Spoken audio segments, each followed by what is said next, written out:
Kali ini saya akan menyampaikan suatu tulisan sederhana. Analisisnya juga nggak terlalu rumit lah ya. Sederhana aja. Kembali ke channel Ecopod Podcast. Judulnya Perpu Yuk.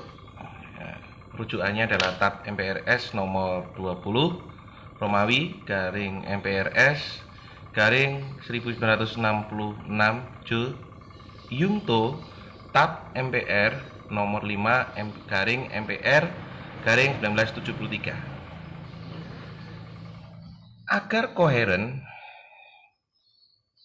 Indonesia sebagai negara dengan landasan hukumnya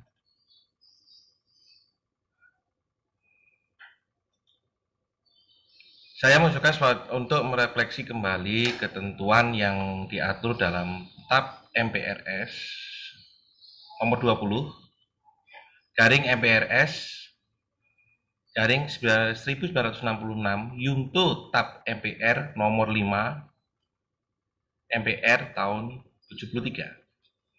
Sepanjang ketentuan tersebut belum dihapus, belum dicabut, dan jika mungkin akan dilakukan rebuild. Rebuild itu membangun kembali, jadi tidak dijadikan dasar lagi di era sekarang. Apakah ini kaitannya dengan politik? Saya kira saya tidak membahas dari sana, saya dari tata negaranya. Jadi landasan bagaimana kita sebagai negara bertindak. Ini pandangan saya pribadi melihat berbagai hal sepanjang saya masih mengikuti petunjuk dari atasan. Namun saya secara pribadi membuat suatu kajian sederhana untuk mereview kembali, merebuild kembali sebagai landasan dan tidak bertemuan pada paham apakah ini termasuk kontinental atau Anglo-Saxon. Kajian tersebut akan memberikan arah bagaimana yang diatur di dalam Undang-Undang Dasar 1945 dan sampai dengan amandemen keempat menurut kewenangannya dan tidak dikaitkan dengan adanya suatu rezim, tapi bertemuan pada apa yang hukum negara ini atur dan tidak terkait dengan adanya politik praktis. Saya hanya membacakan, tidak secara keseluruhan saya kutip, terkait dengan adanya tata urutan peraturan perundang-undangan Republik Indonesia menurut Undang-Undang Dasar 1945 yang kalau pada tahun 2002 berubah sampai dengan amandemen keempat. Bentuk-bentuk peraturan perundangan Republik Indonesia menurut Undang-Undang Dasar 1945 ialah sebagai berikut. 1. Undang-Undang Dasar Republik Indonesia tahun 1945, yang kedua ketetapan MPR, yang ketiga undang-undang peraturan undang-undang, yang keempat peraturan pemerintah pengganti undang-undang, kemudian keenam peraturan pemerintah, dan yang ketujuh keputusan presiden. Dan peraturan-peraturan pelaksanaan lainnya seperti peraturan menteri, instruksi menteri, dan lain-lainnya. Yang lain-lainnya inilah yang menjadi catatan saya dalam administrasi pemerintahan. Dan lain-lainnya ini kan dapat berbentuk sebagai surat keputusan gubernur, surat keputusan bupati, surat keputusan di Direktorat Jenderal di bawah lingkungan kementerian dan atau non kementerian yang dapat dijadikan sebagai dasar untuk pelaksanaan tugas dari aturan-aturan yang lebih tinggi.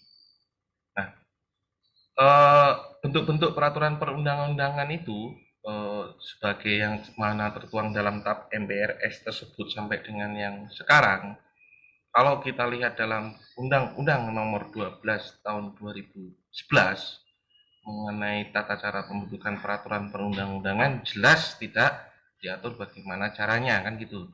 Namun dalam teknis administrasi itu menjadi rujukan dalam hal bekerja sebagai suatu bentuk dari amanah undang-undang yang lebih tinggi kemudian ada mandatori disebutkan di sana untuk diatur lebih lanjut mengenai tata cara pelaksanaannya yang lebih teknis.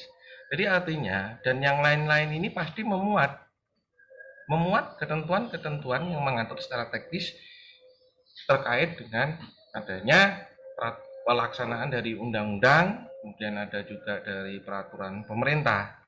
Di pasal-pasalnya itu disebutkan, diatur lebih lanjut atau tata cara dan ketentuannya diatur lebih lanjut dengan ketentuan peraturan menteri misalnya, kemudian peraturan direktur jenderal.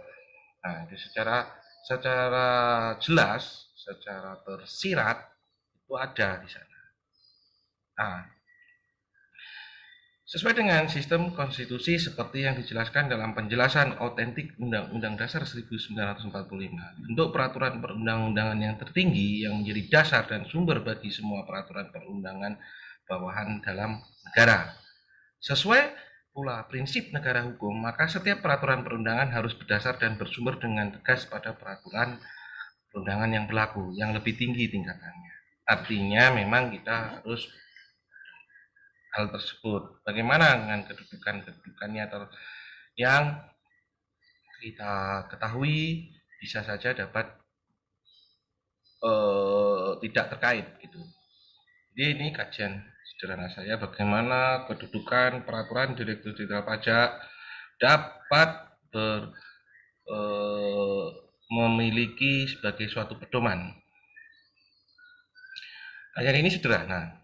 Ini kaitannya tidak dengan politik praktis, tapi saya kajiannya literatur review, walaupun di dalam tulisan saya ini tidak saya cantumkan, tapi bisa dicari di Google atau di sumber-sumber lainnya apa bunyinya. Saya mereviewnya hanya dari sisi tata urutan peraturan perundang-undangan Republik Indonesia menurut Undang-Undang Dasar 1945 pada tahun 73 itu. Ini setahu saya memang belum dicabut, namun pada saat saya membuat